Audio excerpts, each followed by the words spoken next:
Hello बच्चों। तो इस वीडियो में हम आईपीएससी नाम को देखेंगे फॉर बोर्ड एग्जाम के लिए, जो बहुत ही महत्वपूर्ण होगा। और आप देखे होंगे कि रसायन विज्ञान में हर बार ये आईपीएससी नाम इस तरह का आता है, जो हम लोग इस वीडियो में देखेंगे। तो सबसे पहला हम लोग का आईपीएससी नाम जो यहाँ पर लिखा है K4 Fe6। देखो, इसको समझने से पहले हम लोग ये जान लेते हैं कि ये जो Fe होता है इसे हम लोग बोलते हैं केंद्रीय धातु परमाणु। और जो ये छोटे से ब्रैकेट में लिखा हुआ होता है इसे हम लोग लिगेंड कहते हैं। और जो ये लिखा होता है ये धनायन या ऋणायन होता है, जो इस ब्रैकेट को बैलेंस करता है कि चार्ज कम और ज़्यादा ना हो जाए। ठीक है, तो सबसे पहला हम लोग का यही है कि पहले का नाम हम लोग लिखेंगे। तो सबसे पहले लिखते समय हम लोग क्या करते हैं कि जो कोष्ठक के बाहर होता है उसको लिखते हैं, लेकिन वो कितना है उसको नहीं लिखते हैं। तो यहाँ पर सबसे पहला जो हमारा है K4 Fe6 है। तो हम लोग नाम लिखेंगे K4 का। K4 का नाम क्या होता है? अब 4 से मतलब नहीं, K क्या होता है? तो K को हम लोग कहते हैं पोटेशियम। क्या कहते हैं? पोटेशियम। तो हम लोग यहाँ पर सबसे पहले लिखेंगे पोटेशियम। पोटेशियम, ठीक है। पोटेशियम के बाद में अब हम लोग का जो दूसरे नंबर पर आता है, दूसरे नंबर पर अब यहाँ पर एक केंद्रीय धातु परमाणु है और एक लिगेंड है। तो हम लोग दूसरे नंबर पर जो लिखते हैं वो लिखते हैं लिगेंड का नाम। क्या लिखते हैं? लिगेंड का नाम। और लिगेंड के नाम से पहले हम लोग ये लिखते हैं कि लिगेंड की संख्या कितना है। तो यहाँ पर अगर हम लोग देखें तो लिगेंड की संख्या कितना है? 6 है। और 6 के लिए हम लोग लिखते हैं हेक्सा। क्या लिखते हैं? हेक्सा। तो यहाँ लिखेंगे हेक्सा। अब यहाँ पर लिगेंड कौन सा है? सीएन है। क्या है? सीएन। साइनाइड इसे बोलते हैं। क्या बोलते हैं? साइनाइड। लेकिन जब ब्रैकेट के आगे कुछ लिखा होता है तो साइनाइड ना कह करके इसको हम लोग प्यार से साइनो बोलते हैं। तो इसका नाम हो जाएगा हेक्सा साइनो। हेक्सा साइनो, ठीक है। Hexa cyano. हेक्सा साइनो के बाद में अब बचा है ये केंद्रीय धातु परमाणु। इसको बोलते हैं फेरस। लेकिन जब ये ब्रैकेट के आगे कुछ होता है तो फेरस के जगह पर हम लोग यहाँ लिखते हैं फेरेट। क्या लिखते हैं? फेरेट लिखते हैं। तो यहाँ पर हम लोग लिखेंगे फेरेट। फेरेट, ठीक है। फेरेट। फेरेट के साथ ही साथ हमको एक खास बात होता है कि इसकी ऑक्सीकरण अवस्था भी लिखनी होती कि फेरेट जो है, Fe जो है, इसकी ऑक्सीकरण अवस्था कितना है। ऑक्सीकरण अवस्था हमको याद नहीं होता है, ऑक्सीकरण अवस्था हमको निकालना पड़ता है। तो हम लोग यहाँ पर इसका ऑक्सीकरण अवस्था निकाल लेंगे। सबसे पहले एक पोटेशियम पर एक धनायन होता है, इसका मतलब 4 पोटेशियम पर 4 धनायन होगा, यानी कि पोटेशियम को लिख सकते हैं प्लस का 4। एक पोटेशियम पर एक, तो 4 पोटेशियम पर प्लस का 4।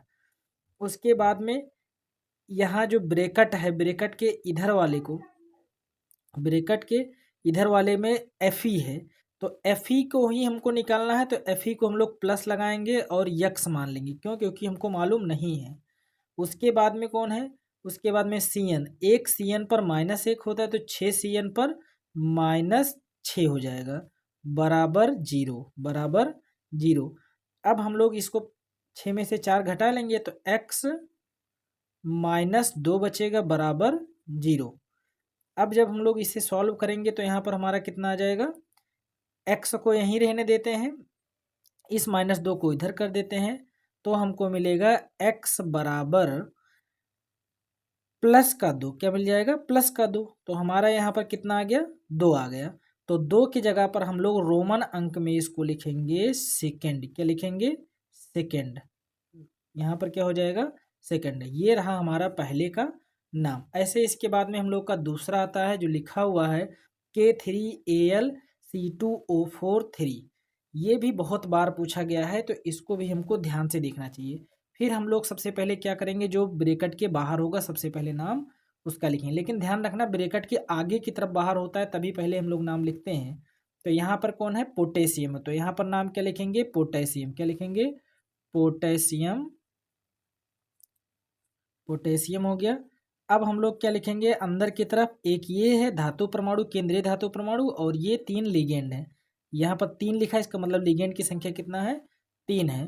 तो अब हम लोग इसे पहले लिखें या इसे? तो हमेशा हमको दूसरे नंबर पर अगर आगे कुछ है तो यहाँ इसके अंदर लिगेंड को ही लिखा जाता है, लेकिन लिगेंड की संख्या, तो लिगेंड की संख्या कितनी है 3, तो 3 के लिए हम लोग क्या यूज करते हैं ट्राई, क्या कहते हैं ट्राई, तो यहाँ लिखेंगे ट्राई। अब C2O4 को क्या कहते हैं, C2O4 को कहते हैं ऑक्सीलेटो, ऑक्सीलेटो, इसको क्या कहते हैं ऑक्सीलेटो, ऑक्सीलेटो, तो यहाँ पर हम लोग लिखेंगे ऑक्सीलेटो, ऑक्सीलेटो, ऑक्सीलेटो हो गया। ट्राई ऑक्सीलेटो मतलब ऑक्सीलेटो की संख्या कितना है 3 है। उसके बाद में बचा कौन है, एल्यूमिनियम बचा है, क्या बचा है एल्यूमिनियम। इस ब्रैकेट के आगे कोई अगर होता है तो एल्युमिनियम को हम लोग कहते हैं एलुमिनेट, क्या कहते हैं एलुमिनेट, तो हम लोग यहाँ लिखेंगे एलुमिनेट, क्या लिखेंगे एलुमिनेट कहते हैं एलुमिनेट, ठीक है। एलुमिनेट जब भी लिखेंगे तो इसका हमको ऑक्सीकरण अवस्था लिखना होगा, और ऑक्सीकरण अवस्था के लिए हमको ऑक्सीकरण अवस्था निकालना पड़ेगा। एक पोटेशियम के लिए एक होता है तो 3 पोटेशियम के लिए हो जाएगा प्लस का 3, एल्युमिनियम का हमको नहीं पता तो प्लस का x लिखेंगे। ऑक्सीलेटो का कितना होता है, तो एक ऑक्सीलेटो का होता है -1, तो 3 ऑक्सीलेटो का हो जाएगा 3 दूना माइनस का 6 बराबर 0, तो 6 में से 3 जाएगा तो कितना बचेगा x माइनस 3 बराबर 0, तो यहाँ पर x यहीं पर रहने देते हैं, 3 को उधर कर देंगे तो क्या हो जाएगा 3, तो रोमन अंक में इसे भी हम लोग लिखेंगे कि ये थर्ड है, क्या है थर्ड है, 1 2 3 ऐसे थर्ड रोमन अंक में लिख देंगे, तो ये हो जाएगा हमारा दूसरा नाम। इसके बाद में हम लोग का तीसरा क्वेश्चन जो आता है, तीसरा क्वेश्चन लिखा हुआ है FeH2O6Cl3। अब यहाँ पर अगर हम लोग ध्यान से देखें तो एक खास बात कि इस ब्रैकेट के आगे कुछ नहीं है, इस ब्रैकेट के आगे कुछ नहीं है, तो थोड़ा सा लिखते समय हमको ध्यान देना होगा। लिखते समय हमको लोग क्या करते हैं, जो आगे होता है उसी को लिखते हैं, तो लिखते समय ब्रैकेट आगे तो ब्रैकेट वाले के अंदर लिखेंगे, और ब्रैकेट के अंदर सबसे पहले लिखेंगे लिगेंड को, फिर केंद्रीय धातु परमाणु, फिर बाहर वाले को, ठीक है।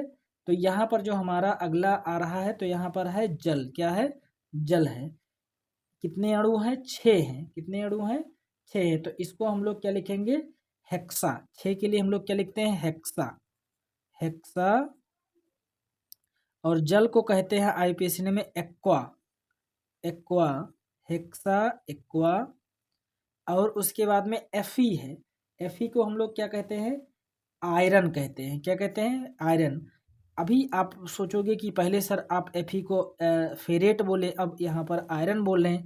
देखिए फेरेट तब हम लोग लिखेंगे जब इस ब्रैकेट के आगे कुछ होता है, ब्रैकेट के आगे कुछ नहीं होगा तो हम लोग इसे लिखेंगे आयरन, क्या लिखेंगे आयरन लिखेंगे, तो यहाँ पर हो जाएगा आयरन हो जाएगा, क्या हो जाएगा आयरन हो जाएगा, हेक्सा एक्वा आयरन हो जाएगा, हेक्सा एक्वा आयरन, तो यहाँ लिख देंगे आयरन, आयरन हो गया।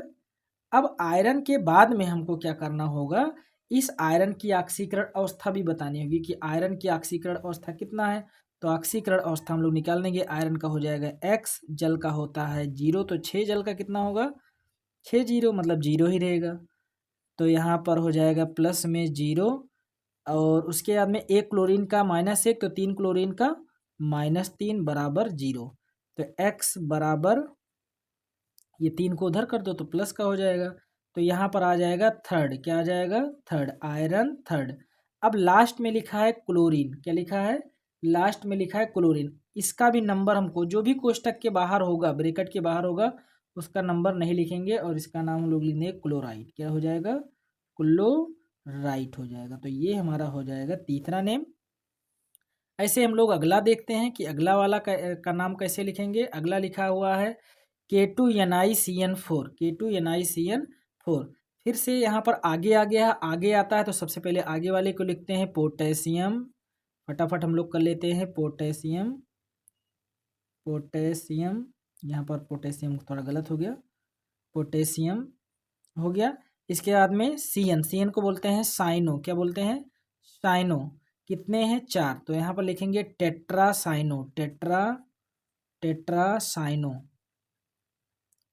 Ni को हम लोग क्या बोलते हैं टेट्रासाइनो, Ni को हम लोग क्या बोलते हैं Ni, ध्यान रखना Ni को क्या बोलते हैं निकलेट बोलते हैं, क्या बोलते हैं निकलेट बोलते हैं, तो हम लोग यहाँ लिखेंगे निकलेट, क्योंकि निकिल है तो निक लेट हो जाएगा, निकलेट के बाद में इसकी ऑक्सीकरण अवस्था भी हमको लिखना पड़ेगा। इसकी ऑक्सीकरण अवस्था निकालने के लिए हम लोग क्या करेंगे, एक पोटेशियम का एक तो दो पोटेशियम का प्लस का दो, फिर उसके बाद में प्लस का यक्स, सी एन का एक होता है तो 4 CN का माइनस 4 हो जाएगा बराबर 0। 4 से 2 जाएगा तो x माइनस 2 बचेगा बराबर 0, तो x बराबर यहाँ आ जाएगा 2। तो यहाँ निकलेट भी कितना आ गया, 2 आ गया। ठीक है, तो ये था हमारा अगला क्वेश्चन। इसके बाद में हम लोग का आता है पांचवा क्वेश्चन। कि पांचवा क्वेश्चन में देखें तो थोड़ा सा ये आप लोगों को टफ लग रहा होगा, लेकिन टफ है नहीं, आपको जो लग रहा है वो बिल्कुल से है नहीं। तो यहाँ पर लिखा हुआ है CONH3 का होल 5 और CO3 लिखा हुआ है। इसको भी लिखना आसान है, बस हमको ये ध्यान देना होगा कि यहाँ पर भी ब्रैकेट के आगे कुछ नहीं है। तो ब्रैकेट के आगे कुछ नहीं, इसका मतलब हमको ब्रैकेट के अंदर वाला पहले लिखना पड़ेगा।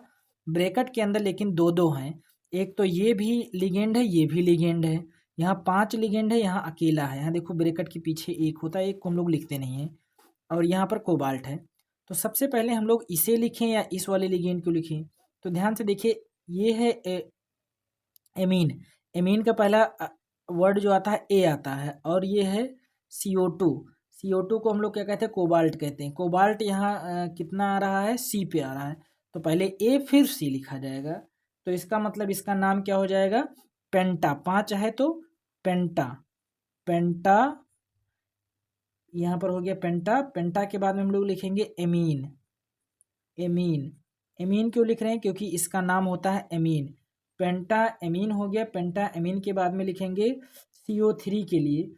CO3 के लिए लिखेंगे कार्बोनेट। क्या लिखेंगे, कार्बोनेट लिखेंगे, कार्बोनेट लिखेंगे, कार्बोनेट लिखेंगे।